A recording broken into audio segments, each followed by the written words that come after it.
Hi guys! So mauna to, gitawagan ako sa agency na na-complain ticket. So naana karon sa agency nga ako ang plane ticket. So ang ako ang flight is December 27. Pero kailangan before December 25 na anak ko sa Maynila. Kay syempre to get ready, diba? So matop ako sa agency sa Maynila para kuhaon ako akong mga papers and ticket. So I don't know kung sa agency na bang magkuha sa akong OEC or ako pa mismo. Pero kasagara manggod ang uba na ako ang na-ask no is sila na nagkuha dito sa airport sa Terminal 3, sila na nagkuha dito sa ilang OEC. So wala lang.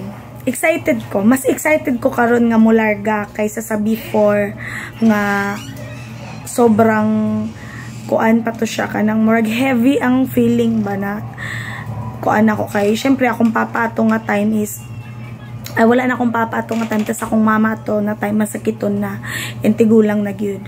So karon nga pagka wala ni mama and unti-unti na accept na ako nga wala na gid si mama and ang ako na lang ang ginasettle na lang nako is ay niya mga bills katong paglubong niya and all like that.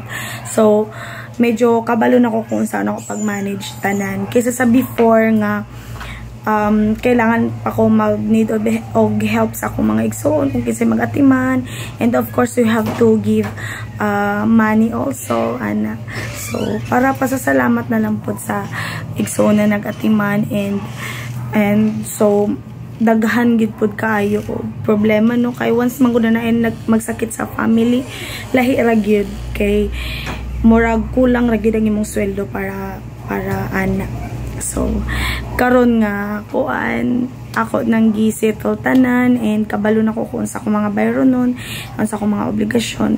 So mas okay ang ako ang paglarga karon kay ako ang anak 18 years old na, I mean 19 years old na pud akong anak. So kabalo na siya mo manage no sa iyahang self.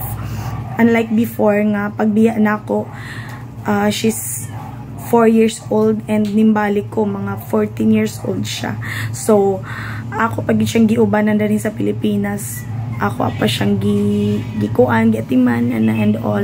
So karon mobalik ko sa Hong Kong para masettle na ko ang tanan bills ni mama and para dili na po magproblema ako mga igsoon kung unsay ikabayad. And to help also my daughter na syempre first year college na siya. So ayan, muna ako mga kwan. So mas ganang ako ang feeling karon nga na-accept na nako na wala na gid mi magpapa. Pero kailangan nato mag-move forward no para sa tuang future nga bisag wala na nga tuang ginikanan padayon gihapon ta na magkugi no para sa future po sa tuang anak. So mao na guys.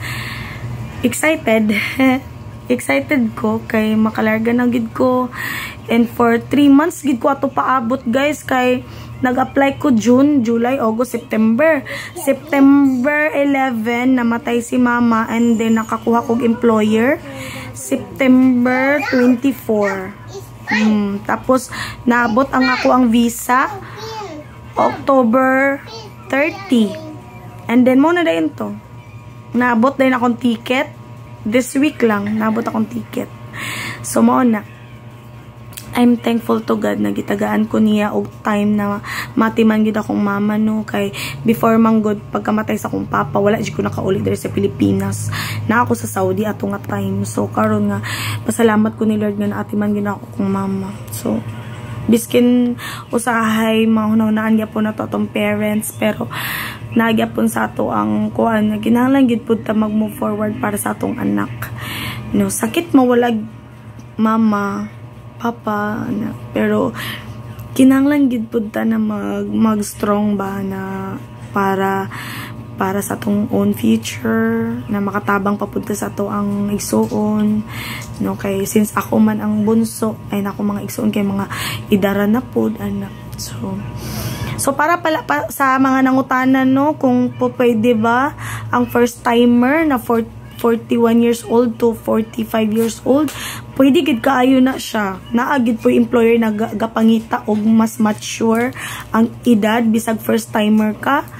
Basta kay kabalo lang ka sa imuhang job order, no, nagihatag sa imuha, pwede kaayo. Then physically fit ka, fit to work ka, pwede kaayo. So para pud sa mga naapa sa laing naso sa Saudi, Singapore, tas gusto sila na mag-apply through online, and tagaan ta mo, direct hire man ko, direct ko gi-hire.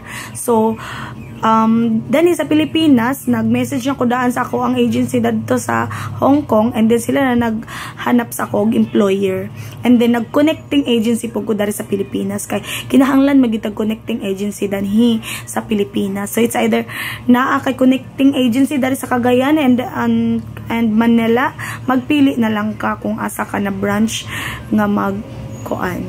So, ana lang, natabangan maka sa agency, di man po kanila pasagdan.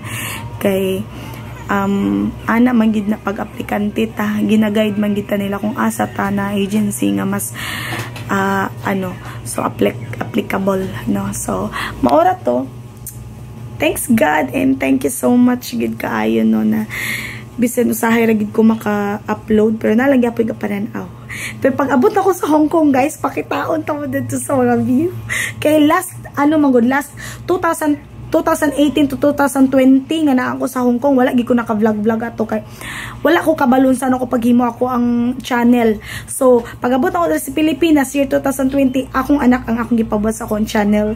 So karon nga na nag-vlog na ko ginahinay ana. So pag abot na ako dito sa Hong Kong, mag-vlog ko pakitaon tamo sa mga view dito, as in nice kayo ang Hong Kong, guys. Super. Biskin kapoy ang trabaho, pero wala magitrabaho no, dili kapoy kay sweldoan magig ka, worth it man pud kay ang sweldo kay dako man.